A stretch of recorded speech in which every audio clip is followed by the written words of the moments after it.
Bonjour à vous, amis auditeurs de Radio Courtoisie. Samedi 28 septembre, 10h30, c'est le libre journal de controverse. Je salue bien entendu mes prédécesseurs du libre journal des géopoétiques profondes. Excellente émission avec notre ami Xavier Moreau qui repart sur Moscou, je crois, dès demain. Vous avez pu l'écouter pendant 1h30. C'est toujours un plaisir de l'écouter ici sur Radio Courtoisie. Je salue bien entendu la régie, notre ami Arnaud qui a remplacé 2 semaines durant Virginie. Voilà, qu'elle nous manque Virginie. Mais bon, Arnaud, c'est déjà pas mal. On peut pas tout avoir tout le temps, c'est comme ça. Bon, mais il est bien aussi.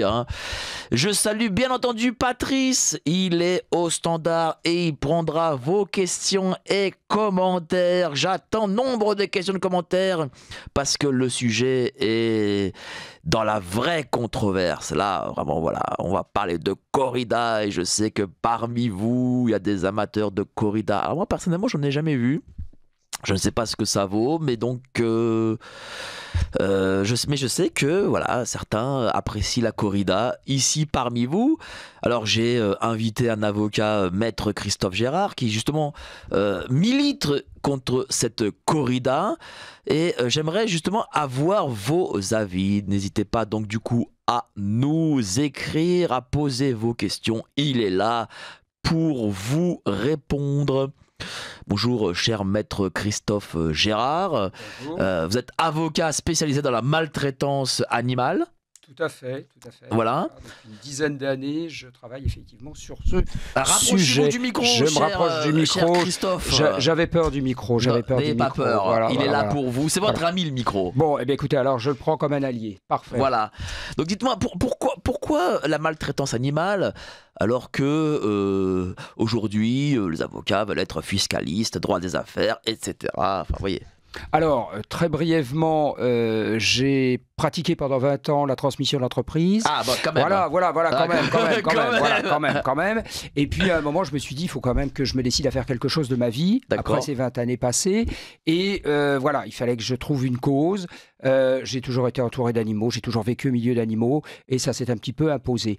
Et du même coup, si vous voulez, aujourd'hui, je traverse la France entière, à droite, à gauche, en long, en large, en travers, pour aller défendre effectivement les animaux dans tous les tribunaux, aux côtés des associations de protection animale, et notamment aux côtés des associations de protection animale qui militent pour l'abolition de la corrida. C'est-à-dire quoi, les animaux ont besoin de protection aujourd'hui? Ils ne sont pas assez protégés dans le droit français? Alors, les animaux, dans le droit français, cela ne vous aura pas échappé, sont encore aujourd'hui des objets. Nous avions hier, à la Cour d'appel de Paris, contre la SNCF, un procès à la suite effectivement de ce chat qui avait été écrasé en gare Montparnasse. Et une partie des débats, hier, ont bien évidemment encore tourné autour de cette problématique. Les animaux sont-ils autre chose que des objets? Eh bien, en droit français, les animaux sont en effet toujours des objets.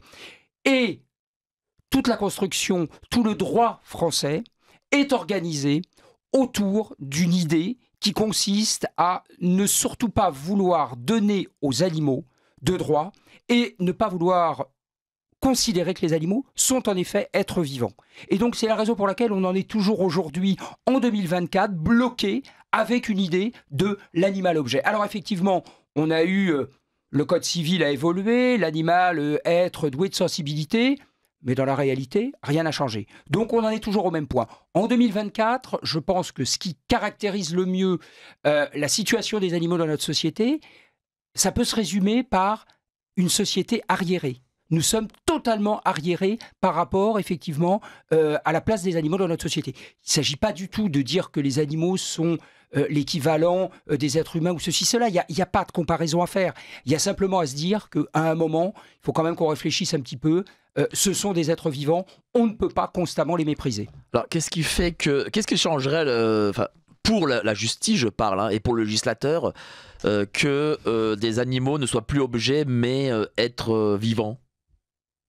Pourquoi ils ne le font pas? On changerait tout simplement parce qu'on changerait complètement de modèle de société. Ah, d'accord. 2024 n'est en fait que l'héritage de siècles, au cours desquels l'homme a installer sa supériorité par rapport à l'animal. On pourrait dire, c'est traditionnel dans la société française, on l'a dit souvent, très cartésienne, eh bien, revenons à l'animal-machine. L'animal-machine, c'est effectivement, à un moment, un philosophe qui commence à nous dire que les animaux, finalement, ça marche comme des pendules, comme des horloges, ça n'est que ça. L'Église catholique lui emboîte le pas. Au XVIIe et au XVIIIe siècle, l'Église catholique va faire sienne cette théorie de l'animal-machine. Et aujourd'hui, comme je vous le disais à l'instant, en 2024, le droit français considère toujours que les animaux sont régis comme des meubles, comme des objets. Donc, si vous voulez, on a une remise en cause complète du mode de fonctionnement de notre société. Et quand, en fait, on se bat contre la maltraitance animale, on se bat en réalité contre un modèle de société. Vous savez, les évangiles parlent d'animaux comme étant au service de l'homme. Alors, effectivement, on est en train de découvrir que les animaux peuvent être au service de l'homme aujourd'hui dans différentes circonstances. On commence à avoir une idée de positivité de l'animal. C'était pas l'animal simplement qui tirait la charrue ou l'animal qui tirait les canons quand on allait sur les champs de bataille. Aujourd'hui, on voit que l'animal, effectivement, peut avoir une vraie mission positive vis-à-vis de l'homme. On a aujourd'hui, dans quelques tribunaux de France, des chiens qui ont été dressés pour venir accompagner les victimes. Alors victimes, on a souvent effectivement ou des personnes qui ont été victimes de viols ou des enfants qui ont connu des traumatismes, qui ont du mal à s'exprimer. Et on amène un chien et le chien devient en quelque sorte un médiateur et permet de libérer, de faciliter la parole. On est en train simplement aujourd'hui, en 2024, d'imaginer que l'animal, il peut rendre des services, mais pas simplement des services, j'allais dire, à faible valeur ajoutée, des services à haute valeur ajoutée. C'est une conception qui évolue. Mais pour autant, notre société, elle reste arc-boutée sur un modèle qui est celui, une fois encore, de l'animal qu'on utilise et qu'on met à mort. Alors, on va parler corrida. La corrida a, je crois, des siècles d'existence en France et en Espagne. Ah, vous dites non? Pas tant que ça, plutôt en Espagne, peut-être. C'est pas une tradition. Alors voilà. Alors là, on rentre dans le vif du sujet. Alors attendez, on va dire il y a tradition et tradition. Effectivement, la corrida, c'est une tradition en Espagne, c'est une tradition dans certains pays d'Amérique latine. Parfait. En France, la tradition, elle n'existe pas. C'est une importation. C'est une importation, voilà, c'est exactement, vous m'avez volé le terme, c'est une importation, c'est-à-dire que la corrida, elle arrive en France, effectivement, au 19e siècle. Elle n'arrive pas avant, d'accord. Aujourd'hui, les partisans, bien évidemment, et ceux qui sont, j'allais dire, des aficionados de la corrida, tentent de nous faire croire que la corrida, ça existerait en France. C'est-à-dire que sous Charlemagne, il y avait de la corrida. Sous Charlemagne, il y avait de la corrida. Eh bien, écoutez... Tous les archéologues se sont penchés sur le sujet et personne n'a retrouvé effectivement dans les fouilles de traces de corrida. Non, soyons sérieux. La tradition, la seule tradition qui existe, si on veut parler de tradition, c'est une tradition de maltraitance. Mais ça n'est pas une tradition qui est limitée à la corrida, c'est une tradition beaucoup plus générale. Peut-on faire un historique de la corrida en France, voilà, pour que les gens, 2-3 minutes, pour que les gens puissent comprendre, parce que visiblement, il y a une forme de légende, et les gens, j'imagine, y croient, sur le fait que la corrida existe depuis des millénaires dans ce pays. Alors, vous avez invité ce matin à votre micro un avocat et non pas un historien, donc je m'excuse par avance auprès des historiens, qui pourront peut-être mieux que moi rétablir la vérité, mais globalement, la corrida, elle arrive en France, effectivement, à la fin du 19e siècle. Elle va s'implanter... Elle arrive comment en France? Par qui, quoi? Alors, écoutez, c'est effectivement, sauf erreur de ma part, par l'élevage, par cette idée d'élevage de taureaux qui va effectivement essaimer dans des régions où on pouvait effectivement imaginer cet élevage. Alors aujourd'hui, on a une région emblématique qui est la Camargue où il y a effectivement des taureaux qui sont élevés, notamment qui sont élevés en vue de cette pratique de la corrida.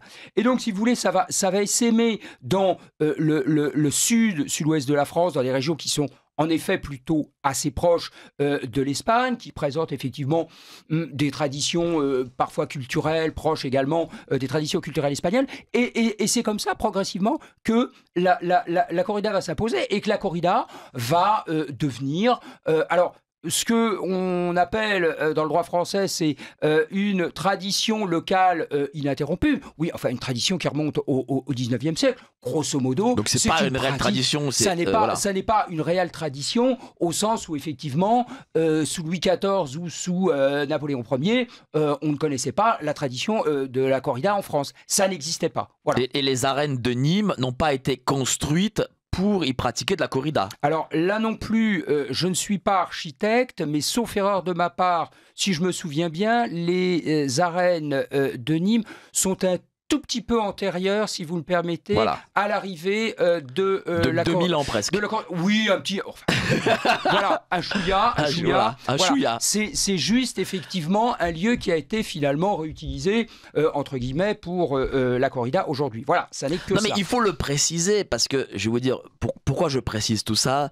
Vous savez, j'ai l'expérience d'interview, des reportages terrain, et je remarque quand même, il y a les gens ont certaines certitudes qu'il faut parfois débunker, si je puis dire. Tout à fait. Voilà. Et donc ces certitudes, il faut les parce que les gens sont persuadés de certaines choses parce qu'ils ont vu à la télé, parce qu'ils ont vu certains films, et ils pensent que ça a été immuable, alors que ça ne l'a pas été.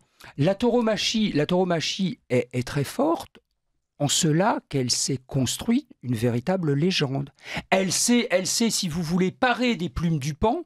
La comparaison est peut-être audacieuse avec effectivement des gens qui maltraitent les taureaux, mais elle s'est parée des plumes du paon pour faire croire que c'était effectivement dans le sud et dans le sud-ouest de la France quelque chose qui avait toujours existé, que les villes globalement s'étaient construites autour des arènes, autour de cette tradition et autour effectivement de tout ce folklore.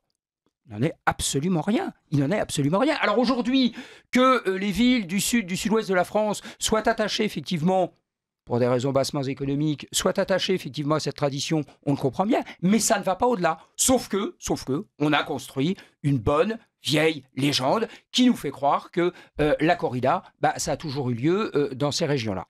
Ce qui est faux. Voilà, ce qui est totalement faux. Donc voilà, au moins vous avez pu le préciser. Et donc du coup, vous avez dit quelque chose d'assez important, c'est que lorsque l'on tue des taureaux de cette façon, on est aussi dans la maltraitance animale, dans le sens où ce n'est pas que des taureaux qu'on élève grassement, comme le disent les éleveurs, et qu'on fait bien vivre. Là derrière, on est dans une forme de sadisme et de barbarie. Alors, la corrida, je pense, symbolise globalement ce qu'il peut y avoir, j'allais dire, de pire dans notre société. Vous savez qu'aujourd'hui, nous sommes le 28 septembre et c'est une date que nous, les amoureux des animaux, respectons, j'allais dire vénérons. Pourquoi Aujourd'hui, Madame Brigitte Bardot... Ah oui, à 90 ans. Madame Brigitte Bardot a 90 ans. Et on salue, c'est vrai que c'est la dernière grande star française encore vivante. Madame Brigitte Bardot a 90 ans aujourd'hui, grande star française et bien évidemment une femme qui a dévoué sa vie aux animaux.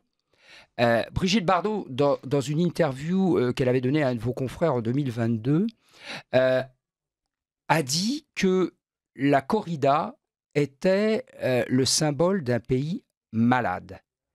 Et je pense qu'au travers de cette expression, elle a très bien résumé ce que peut représenter la corrida et le symbole que peut constituer la corrida.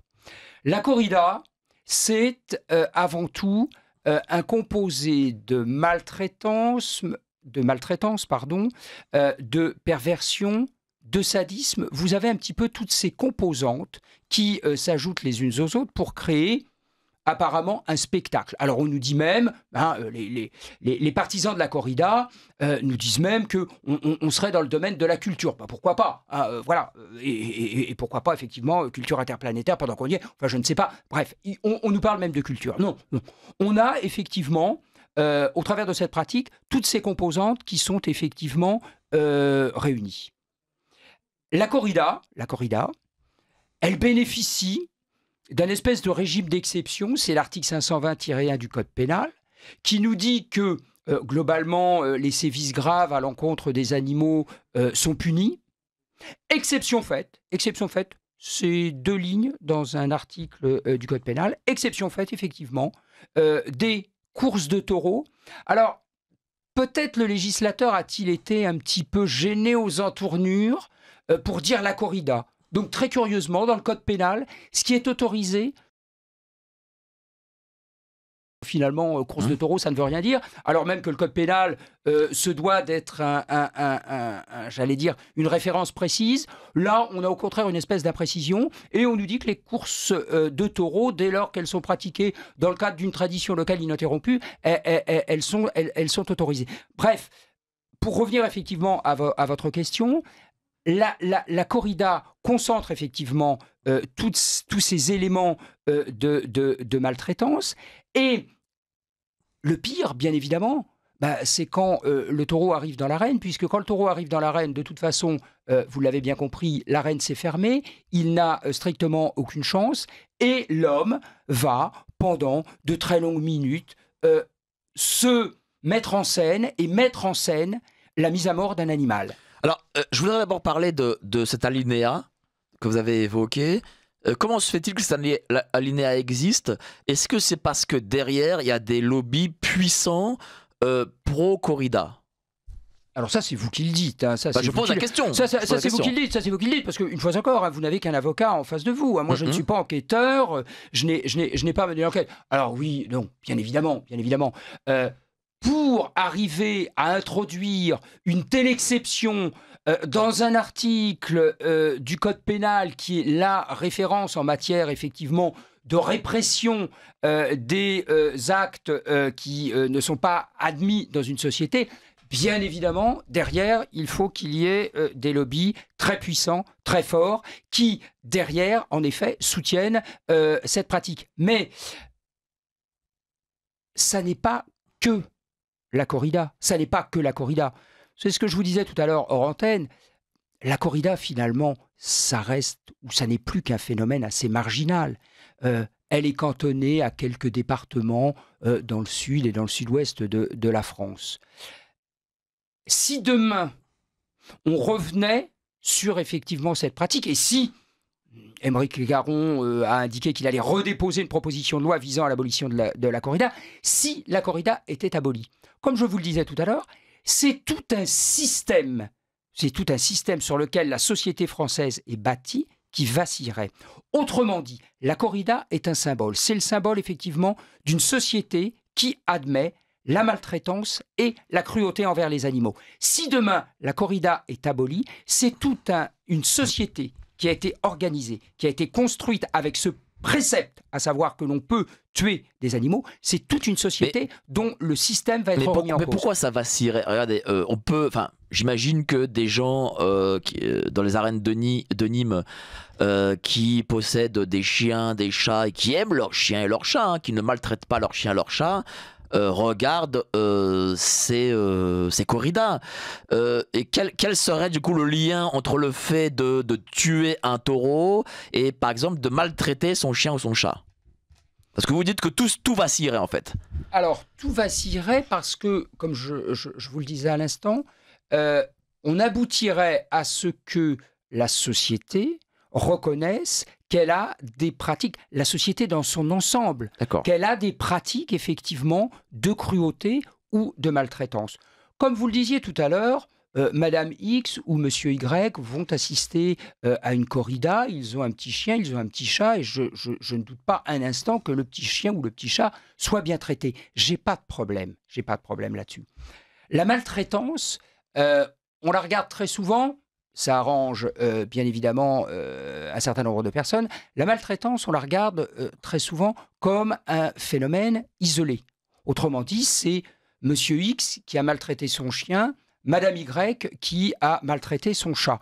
Et aujourd'hui, quand vous regardez effectivement dans les tribunaux, je déborde un petit peu sur le sujet de la maltraitance, mais quand vous regardez dans les tribunaux, on va essentiellement avoir, pour personnes poursuivies, des particuliers, des personnes, des individus qui sont poursuivis pour avoir à un moment ou à un autre maltraité un chien, un chat. Mais ça, c'est une maltraitance totalement résiduelle. La maltraitance, elle n'est pas là. La maltraitance, elle est dans nos pratiques.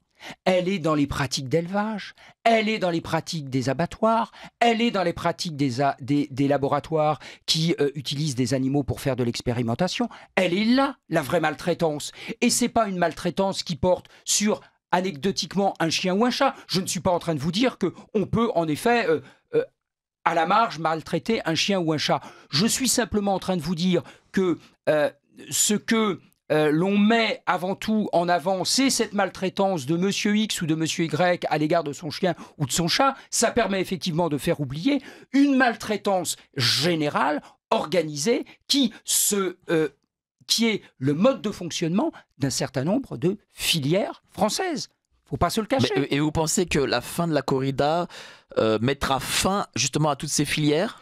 Alors, si vous voulez... J'ai croyance en l'idée que je pourrais vivre effectivement très longtemps. Et donc, bien évidemment, je caresse l'espoir de pouvoir voir un jour effectivement ces pratiques disparaître. Ça prendra du temps, mais c'est un symbole. Ça prendra du temps, mais c'est un symbole. Autrement dit, abolir la corrida sera le premier signe effectivement d'un changement et d'un changement en profondeur. Il ne faut pas s'y tromper. Quand, je le citais tout à l'heure, Aymeric Caron a présenté pour la première fois sa proposition de loi visant à l'abolition de la corrida. Souvenez-vous, qui a été le plus ardent défenseur, effectivement, de la corrida et qui a volé au secours de la corrida ? Le président de la République. Le président de la République a pris la parole pour venir dire que l'abolition de la corrida, c'était ces termes, l'abolition de la corrida, ça n'est pas une priorité. Ah, ben effectivement que ça n'est pas une priorité. Parce que vous comprenez bien qu'à partir du moment où on va avoir fait tomber une des pierres de l'édifice, le mur va être fragilisé. Et à partir de là, bien évidemment, comme je le disais, ce sont des filières, ce sont des lobbies qui craignent pour leurs propres intérêts. Alors, vous savez, ceux qui sont favorables à la corrida nous explique que que derrière ça, il y a un homme, un seul être humain face à un animal qui est plus fort, plus imposant que lui, et qu'il a ce fameux courage d'affronter cet animal un peu comme une sorte de David contre un Goliath. Qu'est-ce que c'est en réalité ?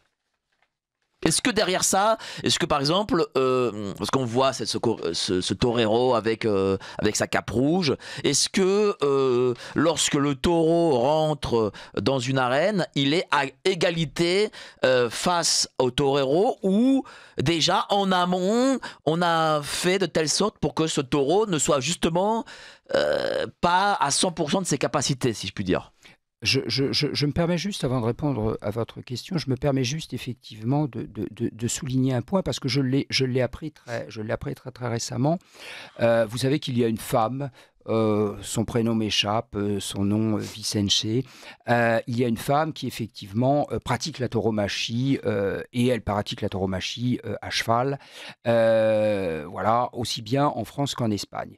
Et donc j'ai appris très récemment, à la lecture d'une interview qu'elle a donnée à certains de vos confrères, j'ai appris très récemment que pour aller effectivement affronter le taureau, elle avait effectivement, il y avait tout un conditionnement, il fallait qu'elle se prépare, voilà. Et j'ai notamment appris que pour aller combattre effectivement le taureau, apparemment il fallait qu'elle se repoudre le nez. Autrement dit, il était très important qu'effectivement les raccords maquillage aient été bien faits et qu'il n'y ait pas de problème. Vous mesurez effectivement dans ces conditions à quel point le pauvre taureau, bien évidemment, quand il voit arriver une femme très bien maquillée, il se dit ma dernière heure est arrivée. Et là, le pauvre taureau, il sait plus où se mettre et il est prêt effectivement à se coucher de manière à ce qu'elle puisse lui porter les stockades. Je veux dire, arrêtons effectivement de raconter n'importe quoi. Le taureau, quand il entre dans l'arène, globalement, il n'a quasiment aucune chance. Et je suis quand même effectivement effaré d'entendre et de lire sous la plume de vos confrères que, en effet, c'est le toréador qui prend des risques. Il suffirait de regarder les statistiques entre le nombre de taureaux morts et le nombre de toréadors morts. Il me semble qu'il y a plus de taureaux quand même qui perdent la vie dans les arènes que de toréadors. Je ne suis pas du tout en train de dire que à mort les toréadors. Non, c'est pas ça. Ce que je veux dire simplement, c'est qu'effectivement, arrêtons. Les jeux sont truqués. Il y a quasiment aucun taureau qui ressorte effectivement en vie des arènes. Bah non, parce que sinon ça serait pas drôle et le spectacle se serait terminé. Voilà. Mais est-ce que par exemple, je sais pas, on donne un produit au taureau pour qu'il soit moins vaillant, on va dire. Est-ce qu'il y a des choses comme ça qui se passent? Parce qu'en fait, on nous montre un spectacle. Mais souvent, moi, je vais vous dire, dans les coulisses d'un spectacle, c'est pas très joli. Hein. Donc ça, c'est la question que je pose parce que moi, je suis pas amateur de corrida. Et peut-être que parmi le public qui nous écoute non plus. Et on ne connaît pas, souvent on ne connaît pas les coulisses. Alors, vous ne connaissez pas les coulisses et pour ma part, je n'y ai jamais mis les pieds. Simplement, ce que j'ai entendu dire, mais alors ça n'est pas uniquement limité à la corrida, c'est que effectivement, parfois, on peut faire une petite picouse de ceci ou une petite picouse de cela, et puis ça détend. Le taureau arrive, il est content, il est heureux. Enfin voilà, peut-être voit-il même des éléphants roses. Voilà. Peut-être voit-il même des éléphants roses. Bon, enfin voilà. Je dis ça tout en étant honnête et en disant que je n'ai pas eu l'occasion de le vérifier et de le voir de mes propres yeux. Voilà, c'est aussi ce que l'on dit, c'est ce que l'on entend dire. Alors après, vous savez, comme nous sommes avec une pratique qui est très controversée, vous imaginez bien que il y a les partisans qui vont nous livrer leur version, il y a les adversaires, bien évidemment, qui vous livrent leur version. Et puis, parfois, on a un petit peu des sbroufs qui est fait pour dire que le camp adverse raconte... Bon, ceci, cela, voilà. Bref, ce que l'on peut dire de façon générale, c'est que le taureau, une fois qu'il est dans l'arène, il n'a quasi aucune chance. Voilà, ça c'est une certitude. Est-ce que l'on sait par des études, lorsqu'il est dans l'arène, ce taureau, est-ce qu'il a peur du public? Est-ce qu'il y a un conditionnement qui est fait sur lui, qu'il n'est pas, on va dire, je dirais peut-être qu'il est effrayé. Enfin, comment ça se passe pour lui lorsqu'il est dans cette arène? Est-ce que ça, on le sait? Alors, vous me posez en fait ce matin des tas de questions et je me dis finalement que j'aurais dû venir avec toute une équipe parce que vous posez des questions. J'essaye de poser des questions, c'est mon job. Non, mais bien sûr, tout à fait pertinente, mais qui relèvent effectivement d'autres disciplines que du droit. De façon, je vais essayer de vous répondre de façon générale. Allez-y. Je pense qu'un vétérinaire pourrait vous répondre de manière beaucoup plus précise effectivement sur ce point. Mais on sait très bien que un animal, et au demeurant qui n'est pas un animal domestique au sens un chien, un chat, voilà, qui voit pas mal de choses, qui est habitué à aller dans la rue, voilà. Le taureau, vous le savez comme moi, son environnement habituel, ce sont des herbages, d'accord? Ce sont des herbages où il est avec ses congénères, il voit une personne qui vient éventuellement apporter de l'eau, qui vient, voilà, bon, ça se limite à ça. Vous imaginez bien que quand vous transposez un animal d'un endroit comme celui-ci à effectivement une arène où il y a du bruit, il y a des couleurs, il y a de la chaleur, il y a tout un environnement qui est créé, naturellement, le taureau connaît un niveau de stress absolument effroyable. Mais j'allais vous dire qu'il n'est pas propre au taureau. Je vous propose de mettre n'importe quel animal dans les mêmes circonstances et vous constaterez absolument pour n'importe quel animal le même phénomène. Il y aura inévitablement un niveau de stress beaucoup plus important. Donc le taureau, il arrive effectivement dans cette enceinte, il n'est pas effectivement dans son milieu naturel, et c'est pas comme si effectivement il enfilait ses pantoufles, il allait se mettre devant la télé et vivre tranquillement. C'est très important, parce que en réalité, ce que vous dites, c'est que ce taureau, lui, est élevé dans ses pâturages, il broute son herbe, il n'est pas entraîné chaque jour à foncer sur un torero. Alors, il n'est pas entraîné chaque jour. Il y a néanmoins une forme de conditionnement qui est faite par les éleveurs de taureaux dits de taureaux de combat. Il y a une forme d'entraînement. Mais si vous voulez, bien évidemment, le jour où le taureau se retrouve dans l'arène, qu'est-ce qu'on va dire? On considère que c'est son jour de gloire, enfin, ou son dernier jour, je ne sais pas comment il faut le dire. Mais voilà, il arrive à un endroit qui n'est pas pour lui un endroit habituel, avec des circonstances qui ne sont pas les circonstances habituelles de sa vie. Et naturellement, on crée aussi ce milieu-là pour augmenter le stress de l'animal. Ça, c'est évident. Avec en plus une forme d'inégalité face à un torero. Et ça, c'est pas normal, faut se le dire. Hein. Alors ça, c'est vous, ça, là, une fois encore. Je donne un avis, ça m'arrive des fois. Voilà, ça c'est vous qui le dites, moi, une fois encore, quand je lis ce que nous disent ceux qui pratiquent la corrida, ils nous disent que en réalité, le plus dangereux, c'est le taureau. Bon, voilà, chacun voit midi à sa porte. J'ai du mal à croire effectivement cette thèse. Et je le répète, les chiffres sont têtus. Il y a quand même effectivement dans les arènes beaucoup plus de taureaux morts que de toréadors. On a les chiffres justement, quel est le pourcentage? On les a ou pas? Alors des pourcentages, je ne crois pas qu'il en existe. Je ne crois pas qu'il en existe. Enfin, si vous voulez, chaque année, ce sont plusieurs centaines de taureaux qui laissent leur vie dans les arènes. Je vous parle des arènes françaises. Hein. Ce sont plusieurs centaines de taureaux qui meurent chaque année. Alors j'aimerais quand même que des commentaires de gens qui sont favorables à la corrida arrive, voilà. N'hésitez pas, voilà, vous appelez notre ami Patrice, vous envoyez des mails et comme ça on posera des questions à notre ami avocat, maître Christophe Gérard. J'ai une question. La corrida est un reste de la société sacrificielle. C'est ce qui en fait la beauté et l'horreur. D'un point de vue philosophique et politique, c'est l'argument principal d'un côté ou de l'autre. Faut-il l'interdire car c'est une rémanence de l'archaïque ou au contraire le conserver comme un ultime vestige d'une anthropologie sacrificielle? Allez, vous avez 1h30, c'est de la philosophie. Oui, voilà. oui, je ne savais pas qu'il allait falloir effectivement je prenne ma plume courtoisie, vous n'êtes pas chez RTL ou Europe 1. Hein. Et 1h30, c'est bien court pour répondre à une telle question. Mais en tout cas, je vous remercie de me l'avoir posée. Comme l'on disait en d'autres temps et en d'autres lieux.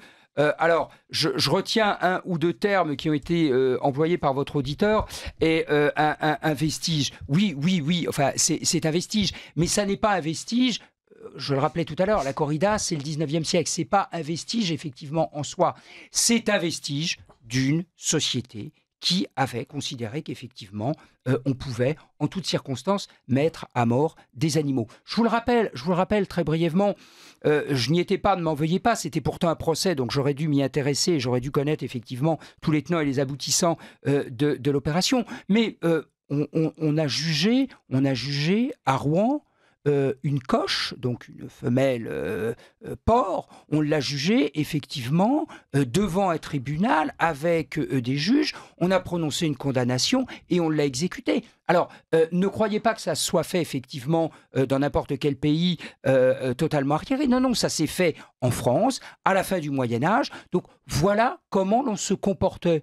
Alors oui, si effectivement votre auditeur considère que la corrida peut être effectivement la suite ou la poursuite de telles pratiques, oui, je suis d'accord avec lui. Notre auditeur parle quand même de deux antonymes, si je puis dire, une beauté et une horreur. Voilà, c'est qui en fait la beauté et c'est qui en fait l'horreur. C'est-à-dire que derrière ça, il parle, j'imagine, d'un spectacle, mais d'un spectacle d'une forme qui est un peu horrifique, on va dire. Voilà. Alors, je ne sais pas si à votre antenne, il est d'usage de répondre à une question par une autre question. Allez-y, vous pouvez. Mais je serais tenté de demander à votre auditeur qu'il nous précise peut-être en quoi il peut y avoir de la beauté dans la corrida. Alors attendez, si c'est uniquement les petits bas roses, le petit truc, le petit machin, bon, on est d'accord, ça c'est du décorum, c'est pas... Voilà, je cherche la beauté. Je cherche la beauté. Est-ce que enfoncer des armes, parce que ça n'est pas autre chose, est-ce qu'enfoncer des armes dans le corps d'un animal vivant, on peut appeler ça de la beauté ? Alors effectivement, je n'ai pas forcément les mêmes critères quant à la beauté. J'aimerais justement que des auditeurs nous écrivent, ceux qui ont assisté à des corridas en France, en Espagne, nous expliquent en quoi il y a une forme de beauté, en quoi une forme de grâce, d'élégance ou que sais-je. Voilà. N'hésitez pas à écrire, comme ça je les lirai à notre ami maître Christophe Gérard. Et du coup, il pourra nous répondre. Voilà. C'est vrai. Mais en quoi, parce que vous dites, voilà, nous sommes une société archaïque, très bien, je le conçois, mais en quoi la fin de la corrida, peut-être, rendrait de notre société meilleure ? Alors écoutez, moi je suis un inlassable optimiste et je crois avant tout à l'évolution. Je crois à l'évolution. Je pense que j'ai moi-même évolué, alors je vais vous épargner les détails, hein, mais je pense que j'ai moi-même évolué et je me suis, voilà, au fil du temps, rendu compte d'un certain nombre de choses dont j'ai constaté que pour moi, finalement, elles étaient inacceptables. Et je me dis effectivement,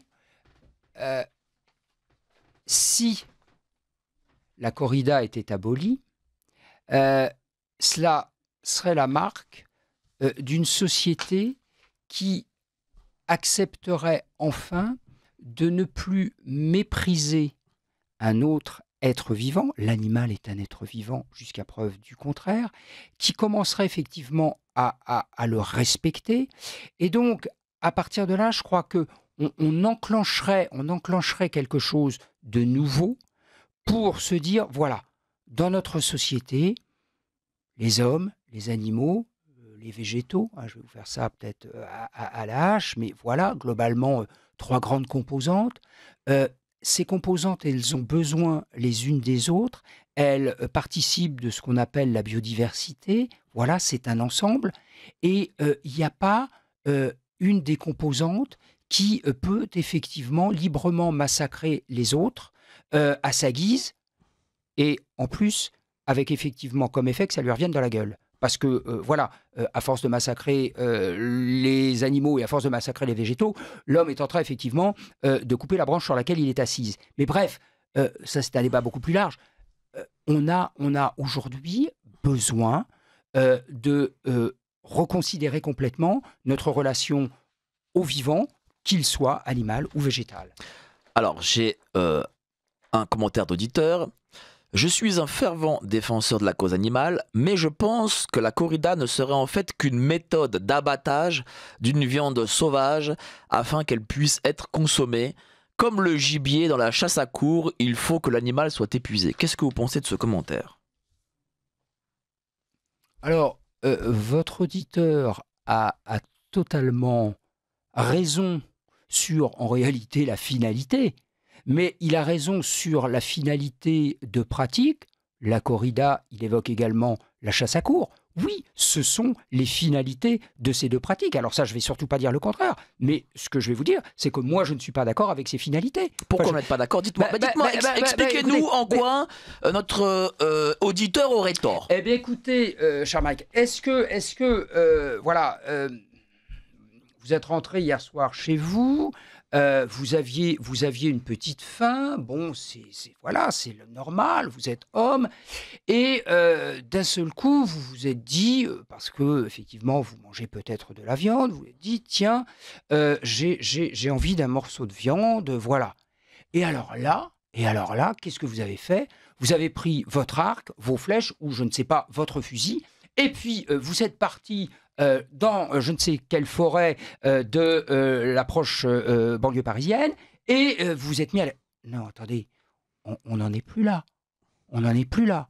Donc, si vous voulez, si aujourd'hui on pratique la chasse à courre, ou si effectivement on pratique la corrida avec effectivement l'idée de la viande, l'idée de ceci, l'idée de cela, ça n'a aucun sens. Enfin, l'homme n'a plus besoin de ces pratiques. Nous ne sommes pas des hommes, ou nous ne sommes plus des hommes de Cro-Magnon. Nous n'avons plus besoin de chasser pour effectivement nous nourrir. Donc, si je comprends bien la question de votre auditeur, si derrière effectivement ces pratiques, il devait y avoir une finalité, j'allais dire alimentaire, je crois que c'est une erreur totale. Même si certains, peut-être partisans de la chasse à courre ou partisans de la corrida, pourraient justifier cette pratique de cette manière-là, elle ne tient pas un instant debout. Justement, que devient le taureau lorsqu'il est mort, après sa mort? Alors, dans une arène, hein. Vous posez une très bonne question. Donc le taureau, une fois qu'il est mort, une fois qu'il est oxy, dans l'arène, on a un deuxième spectacle qui commence. Donc là, on va chercher généralement des chevaux. Donc les chevaux tirent le cadavre du taureau hors de l'arène, d'accord ? Puis, le taureau est pendu. Le taureau est dépecé. Au milieu de l'arène? Non. En dehors de l'arène. Ah non, d'accord. Non, cher ami. Non. Vous comprenez bien qu'il y a une partie du spectacle dont on considère qu'il ne serait pas tout à fait en faveur de la corrida. Donc ce spectacle-là, bien évidemment, les personnes qui assistent à une corrida n'assistent pas en revanche à cette partie-là du spectacle. Donc le taureau est pendu. Il est éventuellement dépecé et en effet, certains morceaux de viande peuvent être proposés à la consommation. Voilà. D'accord. C'est le sort du taureau. Mais avant ça, lorsque voilà, on prend ce qui se passe dans l'arène, c'est-à-dire que le torero met ces genres de pics sur le dos. Est-ce qu'on connaît aujourd'hui, peut-être scientifiquement, la souffrance du taureau derrière ça? Est-ce qu'on sait j'imagine que ça doit être voilà. Est-ce que je peux Allez-y, dites ce que vous voulez. Non. Est-ce que je peux vous proposer une expérience? Je vais peut-être me tourner effectivement vers la régie. Est-ce que la régie aurait... alors, on va prendre un ou deux couteaux, mais des couteaux à beurre. Bon, on va demander à Arnaud qui sacrifie. Hein. Voilà. Il nous faut quelques couteaux à beurre et une personne qui accepterait qu'effectivement, je lui plante quelques couteaux à beurre. Et je vais prendre des couteaux à beurre, quelques couteaux à beurre, effectivement, dans le corps. Et une fois encore, je vous répète, je n'ai vraiment pris que des couteaux à beurre pour que vous ayez une infime idée de ce que peut ressentir le taureau. Le taureau, on va lui planter effectivement de véritables pieux dans le corps. Voilà ce qu'on va lui planter dans le corps pour finir, le nom m'échappe mais peu importe, pour finir par le poignarder avec un véritable poignard, pour finir par le poignarder en pleine tête une fois qu'il est à terre. Voilà. Pourquoi ces coups de poignard dans le dos, ils le font? Enfin, c'est pourquoi? C'est pour lui faire perdre son sang et je sais pas, peut-être abrutir un peu le taureau. Pourquoi cette pratique? C'est vous qui l'avez dit tout à l'heure et vous avez utilisé un terme qui était très juste. C'est du sadisme. Alors vous avez deux possibilités pour tuer. Soit effectivement, vous allez prendre une arme à feu, vous tirez, l'animal tombe. C'est la chasse. Ça, voilà, il n'y a pas, effectivement, je ne parle pas de la chasse à courre, mais ça, c'est la chasse, on va dire, traditionnelle. Voilà, vous tirez, l'animal est tué, c'est fini. La corrida, c'est pas ça, la corrida, c'est du sadisme. Donc, il faut qu'effectivement, le plaisir, vous comprenez bien évidemment dans quel sens j'utilise ce terme, il faut que le plaisir dure, sinon il n'y a pas de spectacle. Les spectateurs, ils sont là pour effectivement voir quand même du sang dégouliner, un animal s'épuiser, voilà. Donc, on va utiliser ces banderilles qu'on va planter au fur et à mesure des passes que le taureau fait avec le toréador fait avec le taureau pour en effet épuiser, pour en effet affaiblir l'animal, jusqu'à ce que, en effet, l'animal n'en puisse plus, qu'il soit à terre, et c'est là où, effectivement, on lui porte les stockades. Ça peut durer combien de temps? Oh, écoutez, on est généralement, on est en moyenne sur des passes qui vont durer de la demi-heure à l'heure, mais ça dépasse rarement la demi-heure. C'est plus effectivement une demi-heure, 40 minutes. C'est quand même beaucoup. Enfin, c'est quand même pas rien. Un animal qui pendant une demi-heure, 40 minutes court avec des pics sur le dos, c'est pas rien. Oui, mais enfin, cher ami, si vous allez écouter un concert et qu'il n'y a qu'une chanson qui est interprétée qui dure 3 minutes, qu'est-ce que vous dites à la fin? Vous dites rembourser, parce que vous avez l'impression de ne pas en avoir eu pour votre argent. Donc il faut bien quand même que le spectateur soit content, et donc il faut lui en donner pour son argent. Donc si effectivement le taureau, au bout de 3 minutes, boum, il est par terre, il est cartonné, voilà, les spectateurs vont dire, bah, attendez, pourquoi on a fait le déplacement? Donc, je veux dire, voilà, on fait durer le plaisir, parce qu'il faut bien que le spectateur en ait pour son argent. Alors, on va passer d'abord le bobino et on continue cette discussion. Le fait de nous soutenir fait que nous sommes totalement indépendants des annonceurs et totalement indépendants sur nos sujets, donc continuez à nous soutenir. Alors je suis avec Maître Christophe Gérard qui est avocat dans la défense des animaux et qui milite contre la corrida. Alors question d'auditeur, enfin plutôt commentaire d'auditeur. Il est vrai que la corrida ne semble plus avoir de sens dans nos sociétés modernes. Il y a toujours le toutefois et le mais. Toutefois, je vois en elle la marque d'un temps ancien que l'on connaît malheureusement trop peu. Culte de Mitra, zoroastrisme, issu du monde indo-perse. Initialement, ce taureau sacré, tel le taureau crétois de la mythologie, est mis dans une arène face à des hommes qui risquent leur vie, près de 500 morts officiellement. Cet espace où l'homme est à la recherche de la transcendance reste une bouffée d'oxygène dans nos sociétés mortes où l'animal n'est jamais respecté par ailleurs. Alors taper sur la corrida en 2024 ne me semble philosophiquement pas juste, car cela reste un symbole où la vie et la mort se jouxtent le temps d'un instant. Cordialement. Alors, tout ça est très beau, très bien dit, très bien sans doute argumenté sur le plan historique et mythologique, mais je ne vois toujours pas, après avoir écouté effectivement le commentaire de votre auditeur ou de votre auditrice, je ne vois toujours je ne vois toujours pas en quoi cela permet de dire que la corrida ne serait pas ni cruelle, ni sadique, ni perverse. Donc, je veux bien qu'on essaye de justifier par tous les moyens telle ou telle pratique, mais ça n'ôte pas à cette pratique ses caractères autrement négatifs. Est-ce que vous comprenez cette justification? Parce que voilà, j'ai eu plusieurs commentaires en disant oui, bon, je suis pas trop pour, mais toutefois, malgré que, tout ça. Est-ce que ça, vous le comprenez? Est-ce que ça, ce sont les avis que vous recevez souvent, j'imagine, tous les jours?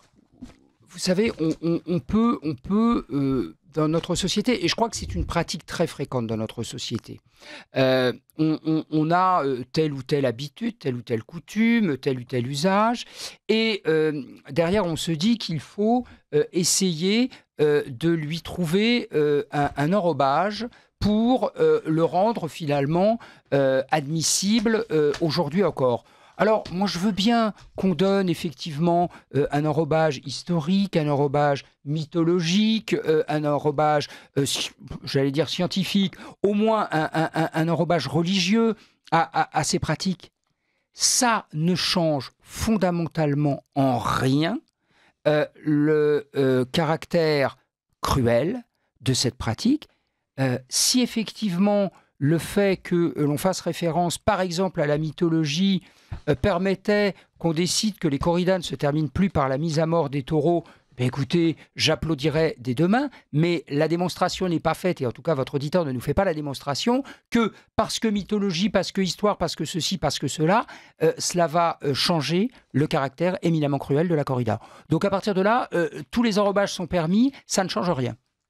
Alors, une auditrice, tiens, un point de vue féminin. D'un point de vue psychanalytique, le spectacle de la corrida permet aux spectateurs d'évacuer leur agressivité. Tiens, qu'est-ce que vous pensez de cette affirmation? Là, je suis totalement d'accord avec votre auditrice, mais alors, on en vient à ce moment-là à autre chose. On en vient à une dimension peut-être plus politique de la corrida. Et quand je dis une dimension plus politique de la corrida, c'est l'art de gouverner les hommes.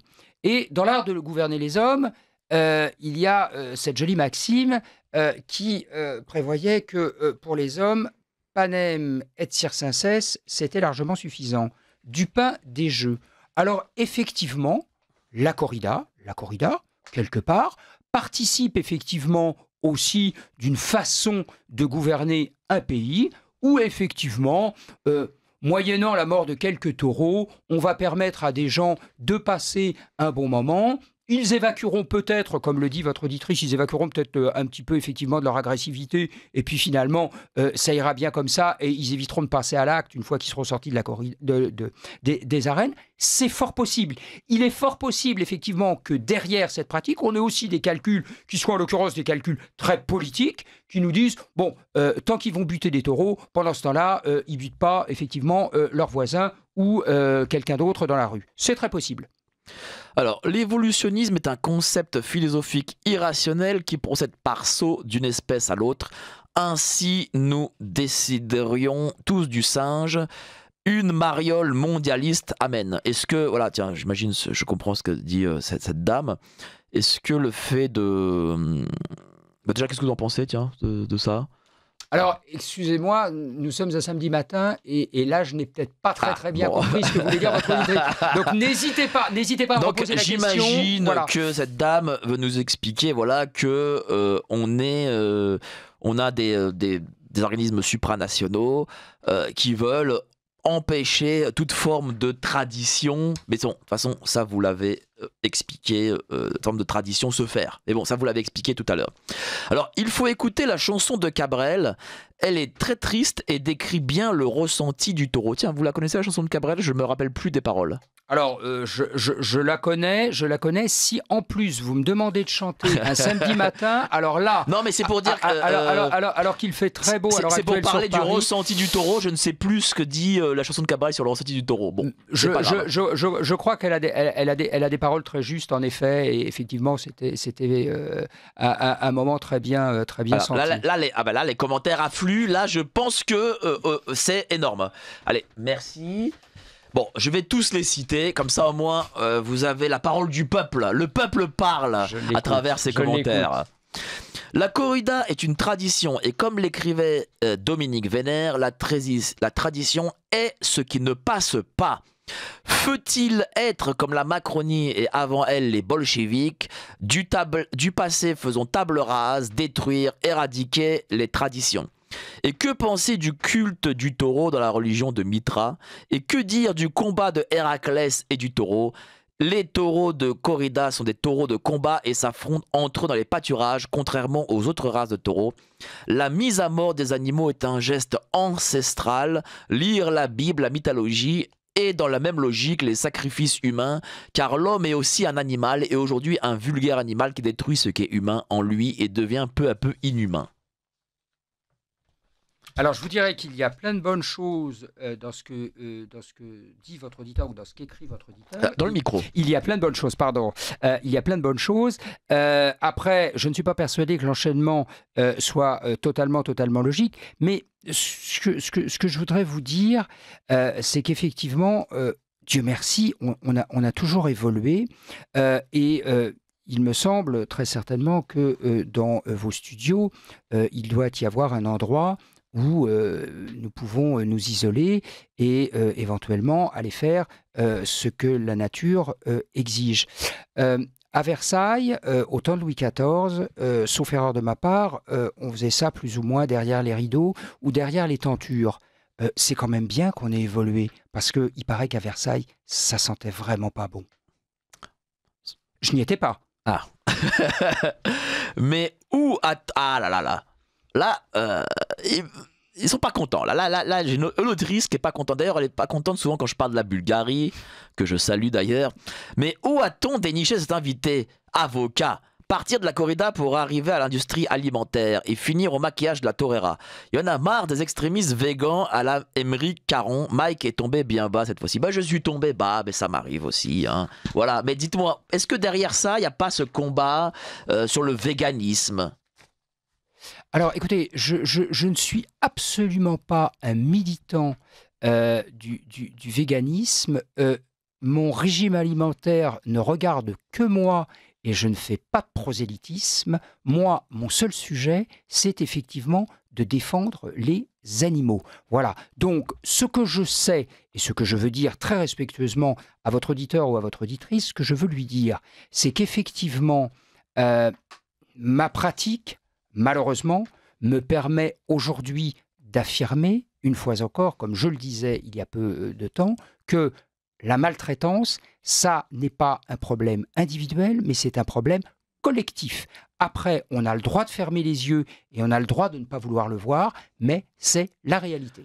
Alors, ne pensez-vous pas que ces propos faits à la corrida sont aussi pour faire disparaître tout ce qui peut être tradition locale européenne, une autre branche du wokisme, car nous ne verrons pas M. Caron combattre, je crois, l'abattage halal ou kasher. Mais après, si vous voulez, chacun peut avoir dans un combat les motivations qui lui sont propres. Monsieur Caron a peut-être ses propres motivations, Monsieur X ou Madame Y a sa motivation, je les respecte, il n'y a pas de problème.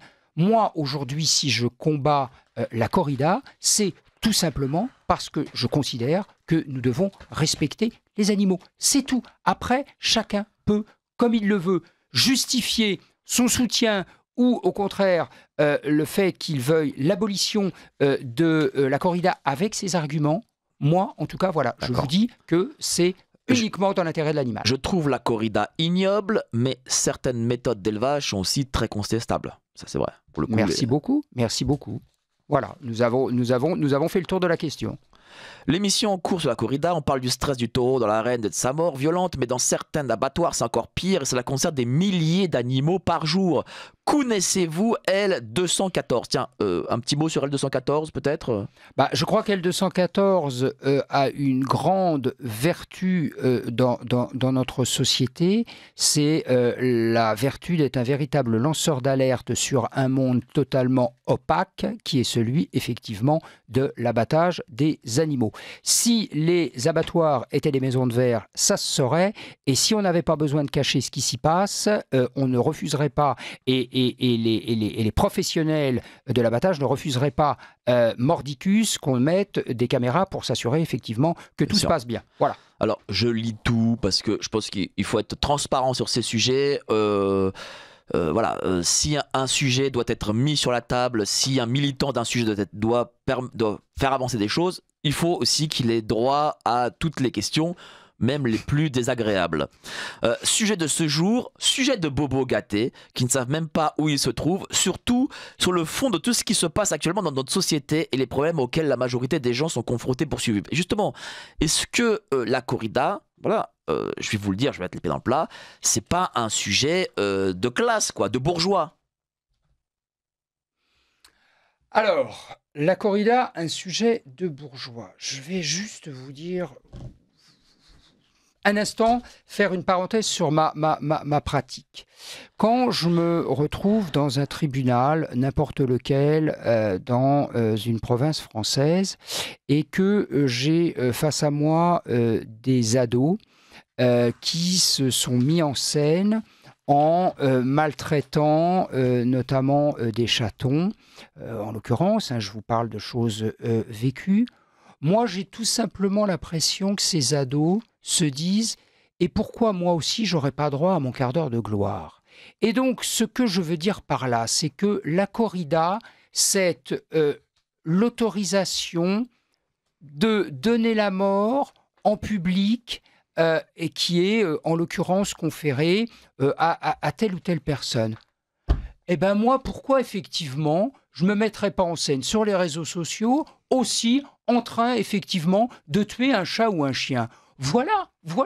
Ou effectivement, c'est interdit pour tout le monde, où c'est toléré pour tout le monde, mais je ne vois pas pourquoi certains y auraient droit et d'autres n'y auraient pas droit. Je pense que là, il y a un vrai problème de fond. À partir du moment où l'on tolère que certains puissent tuer, puissent maltraiter les animaux, après tout, pourquoi les autres n'y auraient-ils pas droit ? Bonjour messieurs, j'aime le décorum de la corrida, le cadre antique des arènes, les costumes espagnols du siècle d'or, la musique qui évoque l'opéra de Carmen, etc. Mais je suis dégoûté par la mise à mort qui rate très souvent, car le torero s'y reprend à plusieurs fois, mais la foule siffle pour houspiller la maladresse du geste qui, hélas, n'est pas rare. Mais pire que le sort de 6 taureaux par jour, il y a celui des animaux d'abattoir qui sont saignés selon le rite halal que l'on nous impose et qui est proprement barbare et à échelle industrielle cette fois. Cela dit, la brutalité du spectacle taurin n'est pas forcément une incitation à la violence. Sinon, les supporters de rugby seraient plus violents que celui du foot. Ainsi, alors que c'est le contraire qui se constate. Une question, votre invité veut-il que des courses à la cocarde avec des vachettes ou des corridas portugaises se substituent aux corridas espagnoles? Alors déjà, il y a la première partie, il y a le fait que, il y a tout un décorum, ça on en a parlé, mais ça on n'en a pas parlé, c'est que le torero, visiblement, lorsqu'il fait une mise à mort, il s'y reprend à plusieurs fois, ça ne se fait pas tout de suite. Donc là, derrière, il y a une vraie cruauté pour le coup. C'est ce que je vous disais tout à l'heure, il faut que le spectateur en ait pour son argent. Une corrida qui durerait 3 minutes, ça serait pas drôle, et on sifflerait en disant remboursé. Voilà.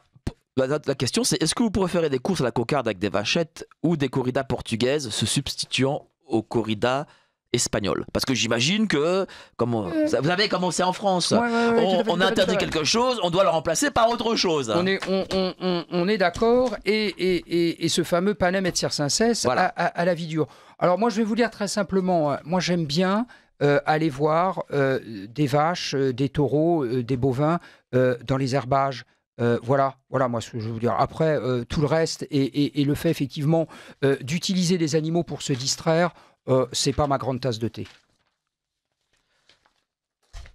Bonjour, oui, on a plus besoin de chasser pour se nourrir. Pour les corridas, les animaux sont élevés pour garder leur sauvagerie. C'est traditionnel, pourquoi faire table rase de tout? Je ne cherche pas à justifier les corridas, toutefois j'accepte de mon plein gré. Bon, ça on a déjà répondu. Voilà, c'est vrai qu'il y a toujours ce mais, c'est bizarre, hein, toujours ce petit mais qui rentre dans... Bien sûr, mais et pourquoi? Parce que nous sommes dans une société totalement conditionnée et dans laquelle la maltraitance animale, comme je vous le disais tout à l'heure, est une composante à part entière de notre mode de vie, de notre mode de fonctionnement. Et donc, quand on réagit contre la corrida, qui est une forme publique de mise à mort d'animaux, derrière, nous combattons aussi, en effet, l'abattage et des formes d'abattage qui sont, pour le coup, une forme non publique de mise à mort d'animaux, qui, du reste, font beaucoup plus de victimes, hein, puisque la population animale tuée dans les arènes versus la population animale tuée dans les abattoirs, bien évidemment, n'a rien à voir. Mais dans tous les cas, c'est effectivement ce fonctionnement, cette volonté de mettre à mort les animaux que nous combattons. Bonjour, la corrida n'est plus autorisée en Catalogne depuis les années 90, Catalogne espagnole. J'habite en Camargue et je vois les taureaux dans les champs. Ils sont magnifiques et voués à mort. C'est inadmissible. Quand j'avais 9 ans, j'ai été forcé d'assister à une corrida. J'ai vomi et je suis sorti des arènes, même si après, je me suis fait exclure de mon groupe de majorettes qui actuait dans l'arène. Aimons et respectons nos frères animaux et merci à ce monsieur d'œuvrer pour leur cause. Merci.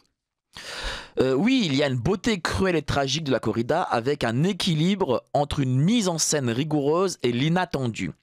Sans être adepte de ce spectacle archaïque, je crois qu'il respecte davantage l'animal que le système de production industrielle de viande. C'est-à-dire que là, les gens mettent quand même face à face... Il y a une espèce de distinction qui serait faite entre le côté... je mets des guillemets, spectaculaire de la corrida versus le côté très pratique et très utilitaire de l'industrie. Je veux bien, pour autant la finalité est la même. L'arrêt de la corrida en France serait sans doute une bonne chose, mais il ne s'agit que d'un animal de temps en temps et on suppose qu'il a vécu normalement sa vie de taureau avant. Que pensez-vous des milliers de bêtes égorgées sans étourdissement dans les abattoirs français? Ce serait vraiment un changement de société si l'on interdisait absolument ces pratiques barbares. Commençons par la corrida. La corrida est un symbole très fort. Commençons par la corrida. Cela constituera effectivement la première pierre que l'on enlèvera à l'édifice et ensuite, effectivement, nous pourrons continuer à faire avancer les choses. Justement, lundi, parce que vous recevrez lundi sur YouTube, je vous poserai la question là-dessus parce que là, pour le coup, vous sortirez du politiquement correct et vous devrez aller sur des terrains peut-être qui ne sont pas faciles sur lesquels il faudra aller. Cher Mike, je vous remercie par avance de me préparer des pièges et bien évidemment, je vais me préparer durant ce week-end pour vous apporter les meilleures réponses. D'accord sur la maltraitance de l'élevage industriel, mais ne croyez-vous pas que justement en abolissant la corrida, on anéantira l'affrontement spectaculaire et somme toute assez rare de l'homme avec l'animal pour renforcer l'effroyable système caché de production sacrificielle de viande dont on finira par jeter des tonnes. Mais pourquoi a-t-on besoin d'affronter les animaux? Enfin, je comprends pas. Est-ce que, enfin, c'est très paradoxal. Je fais cette parenthèse si vous m'y autorisez. Allez-y. On a une loi en France qui est la loi de 99, qui est dite loi sur les chiens dangereux. Et là, qu'est-ce qu'on fait? On cherche à protéger l'homme contre des chiens potentiellement dangereux.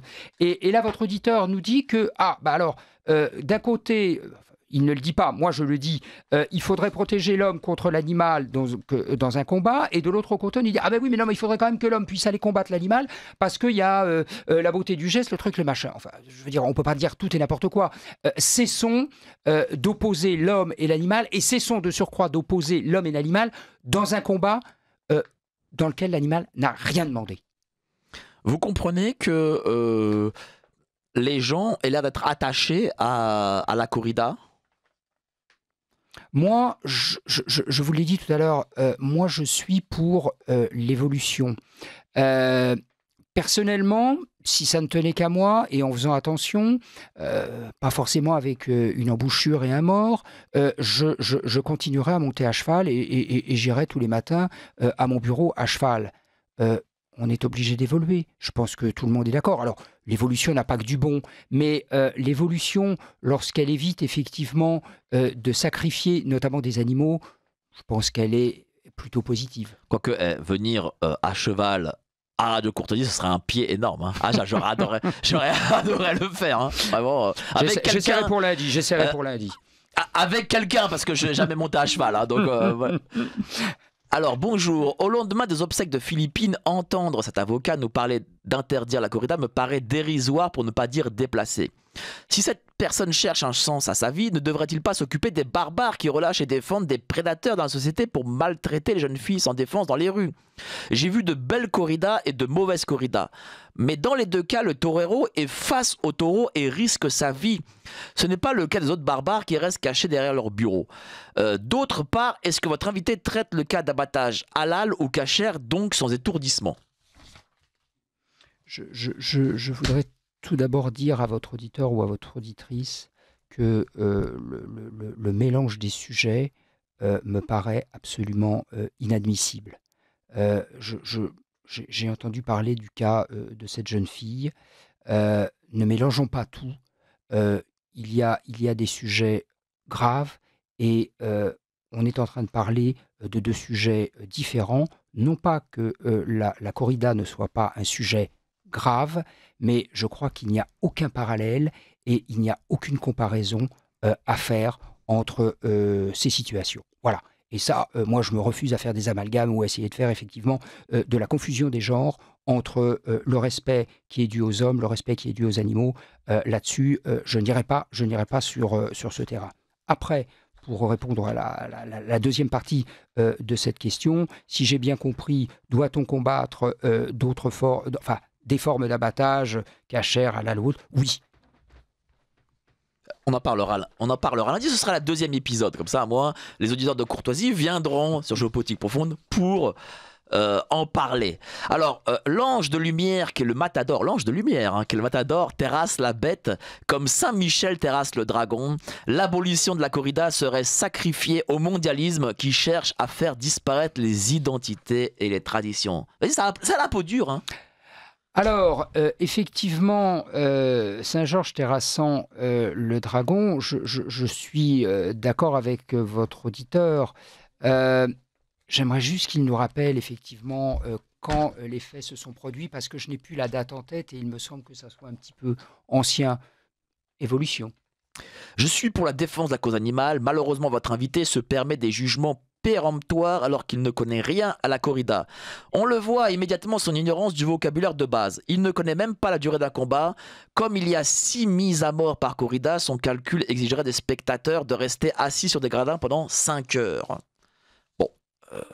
Alors, votre auditeur connaît certainement beaucoup mieux, effectivement, le déroulement d'une corrida que votre serviteur. Je suis tout à fait prêt à recevoir toutes les leçons possibles et imaginables. La seule chose que j'ai comprise, et je ne crois pas que votre auditeur me contredise sur ce point, la seule chose que j'ai comprise, c'est qu'effectivement, la corrida aboutit toujours à la mise à mort du taureau. Après, qu'elle dure 3 minutes, une demi-heure, 1 heure ou 3 jours, le résultat est toujours le même. Donc, ne pinaillons pas sur des détails qui n'ont strictement aucune importance. On est là simplement pour dire que la corrida qui consiste à mettre à mort un taureau n'est plus admissible. J'espère que nous partageons avec votre auditeur ce point de vue. Exact, la corrida c'est du sadisme et de la perversion mise en scène. Les deux mamelles républicaines qui unissent les frères La Truelle dans la corruption fraternelle, le cornu, Red Bull, Vader, Rétro, Satanas. Donc voilà, en votre faveur. Mais quoique c'est partagé, en fait en réalité c'est très partagé. Je pense qu'il y a vraiment deux camps qui s'affrontent sur cette question. Bien sûr. Bonjour, je ne comprends absolument pas votre invité et son sentimentalisme absurde. Dieu a conçu la création afin que l'homme ait à sa main les animaux. Si le cœur lui en dit qu'il aille batifoler avec des moustiques, oh là là, des surmelots, prier le taureau d'or et le pacha Mama Gaia avec des végans, Hidalgo ou quelques gauchistes, cela soulagera sans doute l'âme et assurera son salut à l'heure des temps de la fin. Moi aussi, je prends des fois des commentaires comme ça. Hein. Écoutez, en tout cas, je suis très sensible au fait que votre auditeur ou votre auditrice s'intéresse au salut de mon âme et je le remercie par avance. Nous vous remercions à cet auditeur. Les banderilles servent à couper les ligaments qui maintiennent levée la tête du taureau. Du coup, la tête du taureau étant abaissée artificiellement, sa mise à mort sera plus facile. Une auditrice. De toute façon, les femmes sont toujours plus cruelles. Hein. Ça, c'est une réalité. Hein. Sachez-le.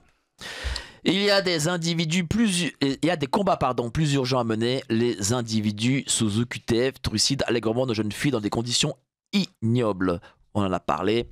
Alors, sauf qu'associer l'interdiction de la corrida à la défense de tous les animaux en général, drôle d'amalgame. C'est un amalgame pour vous de dire voilà, la défense des animaux et la corrida, c'est pas la même chose. Je crois que tous les défenseurs des animaux sont d'accord sur ce point, à savoir que la corrida est un symbole. La corrida est le symbole d'un pays qui accepte effectivement la maltraitance et la cruauté envers les animaux. Et donc, quand nous combattons la corrida, nous combattons le symbole d'un pays et nous entendons effectivement derrière faire évoluer ce pays. Mais comment vous expliquez par exemple que si je parlais de corrida avec des dauphins, tiens par exemple, imaginons voilà. Alors ça s'appelle au Danemark, le grind. Ça vient d'avoir lieu, donc ça existe. Et alors nous partageons effectivement Nous partageons avec 7 autres pays à travers le monde, une fois encore, le fait que la corrida soit autorisée. Et nous partageons avec le Danemark une tradition sanglante qui, au Danemark, se traduit par le grind. C'est-à-dire que c'est un moment où des dauphins sont massacrés, particulièrement aux îles Féroé, sont massacrés en grand nombre. Dans un véritable bain de sang. Alors, dans un véritable bain de sang, parce que, bien évidemment, c'est fait au bord de l'eau, donc il y a du sang partout. Et on se demande effectivement pourquoi les Danois massacrent comme ça les dauphins. Pourquoi je pose cette question ? Je vais vous poser toute la question, vous allez comprendre. Le dauphin, c'est un animal que les gens aiment beaucoup. Et si on disait, voilà, écoutez, voilà, on fait cette chose-là aux îles Féroé, dont je ne savais pas, même pas qu'on les faisait, et j'imagine que les auditeurs non plus, enfin, peu d'auditeurs le savent, on serait, j'imagine, scandalisés. On l'est moins pour les taureaux. Est-ce que, je sais pas, est-ce que y a une hiérarchie d'amour envers une espèce animale plutôt qu'une autre ? Alors, il y a très certainement inconsciemment une forme de hiérarchie. Vous le disiez tout à l'heure dans une de vos questions, au début de cet entretien, on est bien certain qu'effectivement, il y a plein de spectateurs qui assistent à des corridas qui sont propriétaires d'un chien ou qui sont propriétaires d'un chat et qui font inconsciemment, effectivement, une classification. J'aime le chien, j'aime le chat et je vais le protéger. Le taureau, il n'a pas besoin d'être protégé. Au nom de quoi ? Au nom de quoi ? Je ne trouve pas une justification, qu'elle soit scientifique ou autre, qui fasse qu'on doive protéger une espèce animale et pas une autre.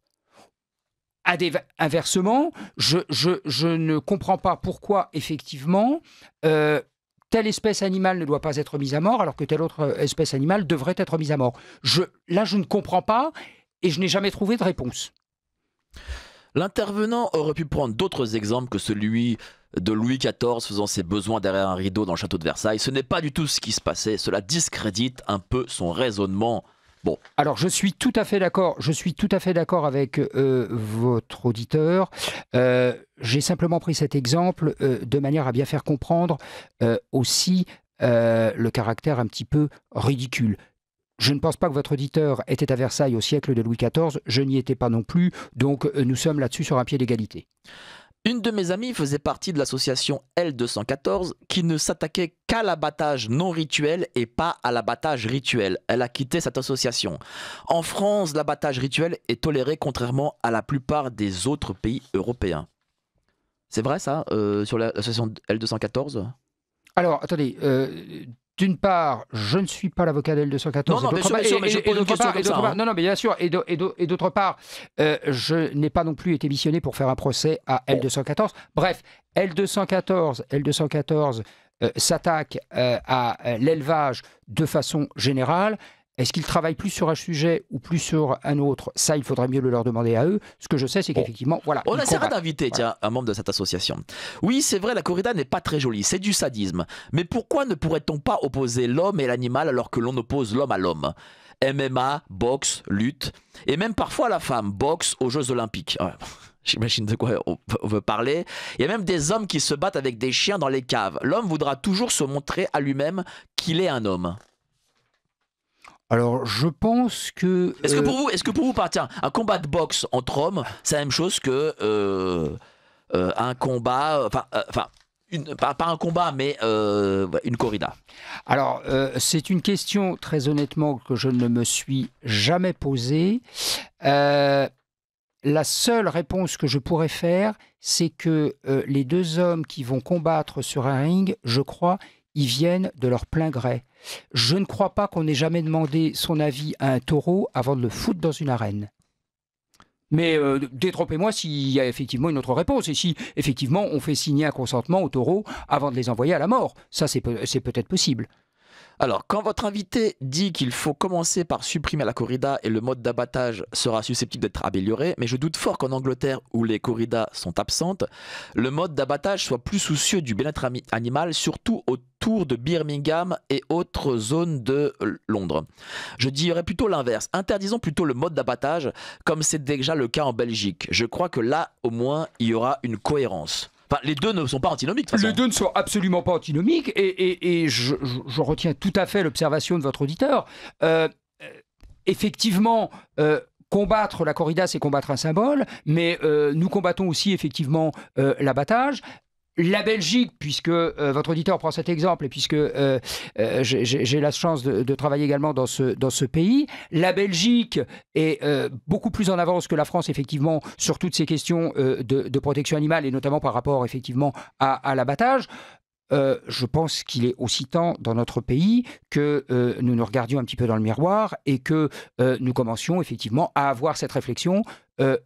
Comment peut-on réduire toutes les formes de cruauté, j'allais dire toutes les formes de cruauté collective à l'encontre des animaux. Mais comment vous expliquez justement cette cruauté moderne à l'encontre des animaux? Est-ce que peut-être parce que l'homme a une forme de noirceur en lui, ou est-ce que peut-être il y a une forme d'accélération aussi par le biais des réseaux sociaux? Chacun veut montrer quelque chose, veut faire le buzz. Il y a deux aspects. Il y a la cruauté individuelle, il y a la cruauté collective. Alors je vais tout de suite effectivement régler son sort à la cruauté collective. La cruauté collective envers les animaux, elle n'est motivée que par l'appât du gain. Point barre, c'est terminé. Voilà. Quant aux manifestations individuelles de cruauté, elles correspondent à différents moteurs. Il y a en effet des personnes pour lesquelles c'est un moyen de faire le buzz. En effet, ça c'est très clair. Et puis il y a d'autres personnes qui ont effectivement une forme de violence qui nécessite de s'exprimer. Ça me permet peut-être d'anticiper sur nos discussions de lundi prochain. Ce que l'on sait aujourd'hui, c'est que la violence envers les animaux est généralement du même ressort que la violence envers les hommes. Et on sait aujourd'hui, on le constate notamment dans les tribunaux, on a très souvent effectivement des personnes qui sont poursuivies pour des violences envers les animaux, qui seront des personnes soit qui seront passées à l'acte vis-à-vis des personnes, soit qui passeront à l'acte vis-à-vis des personnes. Et aujourd'hui, on est tout à fait capable de faire le lien entre violence envers les animaux, violence envers les hommes et notamment envers les plus vulnérables. Je pense aux femmes, les violences conjugales, je pense aux enfants. Et donc, je pense qu'il faut qu'on ait une réflexion d'ensemble en disant que il n'y a qu'une seule violence, celle envers les hommes ou celle envers les animaux, elle a toujours effectivement le même fondement. Il est vrai que lorsqu'on prend la biographie de certains grands tueurs, ils ont été, dans leur enfance, ils ont eu une cruauté face aux animaux de leur enfance. C'est-à-dire, par exemple, certains tuaient des chats. Voilà. Aujourd'hui, que ce soit les médecins, que ce soit effectivement les magistrats, ou les avocats, nous sommes en mesure aujourd'hui d'établir, je pense aussi aux forces de l'ordre, bien évidemment, nous sommes en mesure d'établir l'existence d'un lien très profond entre ces formes de violence. Et ce qui me permet de vous dire qu'effectivement, ces formes de violence, en réalité, elles ne constituent qu'une seule et même violence. La violence envers les animaux ou la violence envers les hommes, c'est toujours une violence. Vous le constatez, vous, en tant qu'avocat, entre bon, même si vous avez plaidé pour, dans d'autres domaines, que la société devient de plus en plus violente aujourd'hui Bien évidemment, on a une société qui est de plus en plus violente et on s'aperçoit très souvent que la violence faite aux animaux va être, j'allais dire, le premier pas malheureusement d'un parcours dans la violence. Alors, cette émission fait énormément parler, je reçois les commentaires et donc j'ai vraiment envie de lire ces commentaires parce que je veux vraiment votre avis. Moi j'ai des questions certes, mais peut-être parmi vous, vous êtes peut-être même militant pour une cause ou pour l'autre et c'est intéressant d'avoir donc du coup vos avis. L'évolution nous mène à la dissolution. Quand les bribes de l'âge d'errant comme la corrida auront cessé d'être au sein de notre chair et tendre âge de fer aseptisé, l'humanité cessera mais ressuscitera pour un nouvel âge d'or où l'homme et l'animal revivront en parfaite symbiose. Oui. Ce qui n'est pas le cas aujourd'hui d'ailleurs. J'espère. L'homme a besoin d'un spectacle, celui de s'affronter dans un miroir face à lui-même. Les femmes font beaucoup de philosophie, hein. Ça je remarque. Alors je pense qu'effectivement, il suffit d'acheter un ou deux magazines ou d'aller sur Internet et il y a plein de spectacles et plein de très très bons spectacles dans lesquels il n'y a aucun animal mis à mort. Donc si c'est effectivement uniquement un besoin de spectacle, pas de problème, on a une offre de très grande qualité. Il y a beaucoup de spectacles. Il y a une très belle offre et de très grande qualité partout en France. Bon. Cher maître, là il nous reste 3 minutes avant que je rende l'antenne. Et vous êtes militant d'association peut-être à la corrida, ou vous le faites juste en tant qu'avocat, comment ça se passe? Alors, si vous voulez, moi j'interviens pour de très nombreuses associations de protection animale. Ça, c'est un premier volet. Et ensuite, si vous voulez, j'allais dire à titre personnel, je soutiens des causes et j'ai vu que vous aviez un Facebook. On peut vous contacter par Facebook. Alors quel est je me rappelle plus du nom du Facebook. Allez, viens Sarah nous dire quel est le nom du Facebook. Voilà, c'est pas grave, on est en direct. Allez, tu peux parler, vas-y. Il a plusieurs réseaux, maître Christophe Gérard. Tout d'abord, vous allez le retrouver sur Twitter, s'il vous plaît. N'hésitez pas à donner vos avis. Maître Christophe Gérard, il a aussi un TikTok, la fête des animaux. TikTok aussi. Voilà, il est à la page et effectivement, vous tapez maître Christophe Gérard et vous allez retrouver ses réseaux sociaux. Merci. Voilà, une arrivée, on va dire non impromptue ou impromptue, je sais pas comment on pourrait dire ça. Voilà, donc vous êtes sur les réseaux sociaux, vous alertez, vous êtes une sorte de lanceur d'alerte là pour le coup, plus qu'un avocat. Alors, je ne sais pas si je suis un lanceur d'alerte parce qu'il y a des personnes qui font cela beaucoup mieux que moi. J'essaye à mon petit niveau de relayer effectivement ce combat et d'apporter ma petite pierre à l'édifice. Voilà très modestement plutôt quelle est ma contribution. Voilà, c'est un ensemble, nous sommes tout un ensemble de personnes et d'associations qui militons et qui espérons qu'effectivement notre société puisse s'améliorer. Non, de nombreuses associations, il y a beaucoup de militants. Il y a énormément de militants, il y a énormément d'associations. Vous avez les grosses associations que tout le monde connaît, la Fondation Brigitte Bardot, 30 millions d'amis. Bref, tout le monde connaît ces associations. Et puis après, vous avez une myriade d'associations locales qui militent, qui font un travail absolument remarquable en faveur des animaux pour leur venir en aide. Donc oui, c'est un tissu excessivement dense de personnes et d'associations qui aident les animaux. Merci à vous, cher maître Christophe Gérard. Cette émission a fait parler et ça fait plaisir. Voilà, il fallait ça. C'est pour ça que j'ai lu l'ensemble. J'ai lu 100% des commentaires. Voilà, je vous le dis. Voilà, j'ai lu 100% des commentaires. Comme ça, vous avez pu poser vos questions à maître Christophe Gérard. On se retrouve la semaine prochaine, samedi, même endroit, même heure, 10h30. Je reçois le fondateur de Crowdbunker, le concurrent de YouTube, avec Mathieu, le PDG de Crowdbunker, et Johan Fakra, qui ont créé le concurrent de Doctolib. Et on va parler de ça, voilà, ça s'appelle Holy Time, concurrent de Doctolib. On va parler de cette société, on va dire, là aussi, de côté, le pas de côté face à la société du fameux système. Passez un excellent week-end, on se retrouve samedi prochain, même endroit, même heure. Allez, salut, ciao. Et vous appelez à la mise en place d'un euro numérique. Absolument, absolument. Nos élites déroulent leurs plans contre nous. Mais nous aussi on a des plans contre eux. Déjà au travers de nos émissions avec une revue de presse économique pour faire le point avec vous, puis dans notre revue mensuelle avec des analyses financières et des solutions de décentralisation, et surtout dans notre stratégie anti-CBDC. Plus de 3 heures de contenu exclusif et gratuit pour apprendre concrètement à préserver votre épargne. Au programme, protection anti-crise, anti-banque, anti-État et bien d'autres solutions. Le temps joue contre nous, mais on peut se défendre.